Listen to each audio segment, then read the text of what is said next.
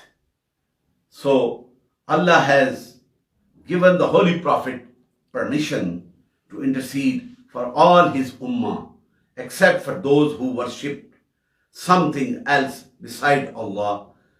On the day of resurrections, on the day of judgment, the entire ummah will be, subhanallah, saved from the hell as a result of the Prophet Muhammad sallallahu alaihi wasallam intercessions. That authority which Allah bestowed to our beloved Prophet.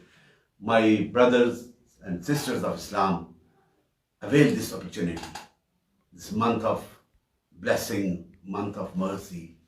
No, we have only few days left. The last 10 days, 4 days already have been passed. So try to do with concentrations, with sincerity, with great love, recite Quran Pak, recite Durood Sharif, and try to recite whole night if you have a chance, because you and me, thanks to Allah, it's a gift from Allah subhanahu wa ta'ala, this month of Ramadan. And we, with good health, it is our duty to perform and to attain the honor and sincerity and love from Allah subhanahu wa ta'ala. If we practice according to the Prophet Muhammad sallallahu alaihi wasallam's way. The Prophet sallallahu alaihi wasallam said, I chose the intersections.